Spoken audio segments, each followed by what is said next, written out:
कि बहुत बहुत शुक्रिया आपका तमाम तर तफसीली जानकारी के लिए। और नाज़रीन, इस वक्त बड़ी खबर मगरबी बंगाल से कोरोना वायरस के एक और मामले की यहाँ तस्दीक हुई है। स्कॉटलैंड से ये नौजवान आया था जिसमें कोरोना वायरस पॉजिटिव पाया गया है। 24 परगना का रहने वाला है ये नौजवान। कोलकाता आईडी अस्पताल में इसको भर्ती करवाया गया है। तो इस तरह से अगर हम देखें तो मगरबी बंगाल में कोरोना वायरस मामलों की मजमूई तादाद 3 हो गई है।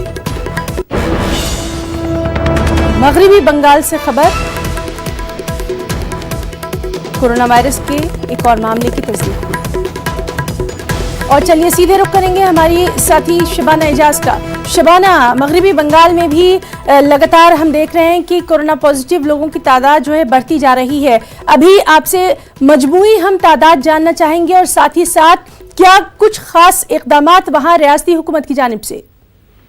देखिए, कल जिस तरह से वज़ीर आज़म ममता बनर्जी ने जब सहाफियों के साथ बात करी थी तो उन्होंने खुद अपने चेहरे पे रुमाल बांधा था और उसके बाद उन्होंने कहा, एक तरह से उन्होंने एक मैसेज दिया था कि इस तरह से रुमाल बांधकर, मास्क लगाकर, नाक पे कपड़े डालकर जो है वो लोग बाहर निकले और एक दूसरे के साथ मुलाकात करें। साथ ही साथ भीड़ भाड़ इलाकों से जो है वो कम दूर रहने की बात कही गई थी। तो हुकूमती सतह पर बेदारी मुहिम चलाई जा रही है, लेकिन जिस तरह से बंगाल में कोरोना वायरस के पॉजिटिव मरीजों की तादाद बढ़ रही है, 2 नौजवान लंदन से वापस आए थे और आज जो ये मामला जो पॉजिटिव कोरोना वायरस पॉजिटिव का जो नया एक मामला सामने आया है वो स्कॉटलैंड से वापस आया है। तो जो भी लोग बाहर से आए थे उनके जांच के बाद जो है वो कोरोना वायरस के पॉजिटिव पाए गए। तो कुल मजमूई तादाद 3 हुई है।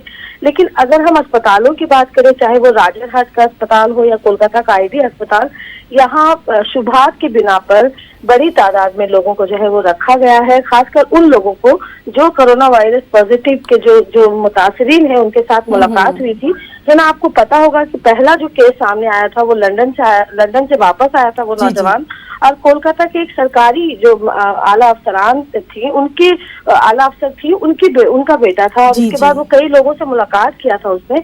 तो शक की बिना पर कई लोगों ने, जिसमें खुद रियासती होम सेक्रेटरी भी शामिल है, इन्होंने खुद को अपने आप को जो है वो एक कमरे में बंद कर रखा है। तो ऐसे कई लोग हैं। आप कोलकाता की अगर बात करें तो तृणमूल कांग्रेस के मेंबर पार्लियामेंट नदीमुल हक भी ऐसे ही लोगों में है जो कोरोना वायरस के शुभा में जिन्हें जो है वो अपने आप को उन्होंने एहतियात के तौर पर। शबाना, इस सब के बीच में ये भी खबरें आ रही थी कि मगरबी बंगाल से बहुत सारे जो फिल्म स्टार्स हैं या जो कुछ नामी हस्तियां हैं वो भी बैरूनी मुमालिक में छुट्टियां गुजारने गए हैं और वो तमाम जो एडवाइजरीज जारी की जा रही हैं कि आप बाहर ना जाएं, अपना ख्याल रखें, इन तमाम चीज़ों को कहीं ना कहीं नज़रअंदाज कर रहे हैं। यानी खुद तो परेशानी में है ही, पूरे समाज को भी परेशानी में डालने वाली बात।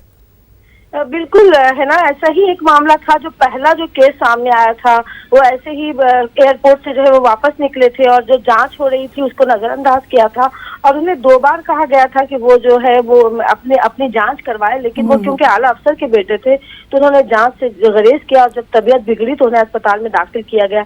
और ठीक इसी तरह मिमी चक्रवर्ती जो तृणमूल कांग्रेस की मेंबर ऑफ पार्लियामेंट है और टॉलीवुड की एक बड़ी अदाकारा है, जीत चक्रवर्ती जो टॉलीवुड के एक बड़े अदाकार हैं, ये लोग भी लंदन से वापस आए थे और उन्होंने जिस तरह छुट्टियां गुजारने गए थे और जिस तरह से पूरे दुनिया में कोरोना वायरस को लेकर जो है वो एक तरह से लोगों में बेचैनी देखी जा रही थी, उन्होंने नजरअंदाज किया था। लेकिन मिमी चक्रवर्ती और जीत जो है वो वापस आने के बाद हुकूमत की तरफ से सख्त हिदायत दी गई और उसके बाद इन्होंने खुद को अपने आप को जो है वो एहतियाती तौर पर कमरे में कैद किया है और साथ ही साथ उनके वीडियो भी सामने आ रहे हैं जिसमें वो हाथ धोने की बार-बार तलकीन कर रहे हैं। जी शबाना, तो बहुत बहुत शुक्रिया अदा करना चाहेंगे आपका तमाम तर जानकारी के लिए। लगातार मगरबी बंगाल में क्या कुछ हालात हैं उस पर भी हमारी नजर बनी हुई है। बहुत बहुत शुक्रिया आपका तमाम तर जानकारी के लिए। इसी के साथ एक ब्रेक।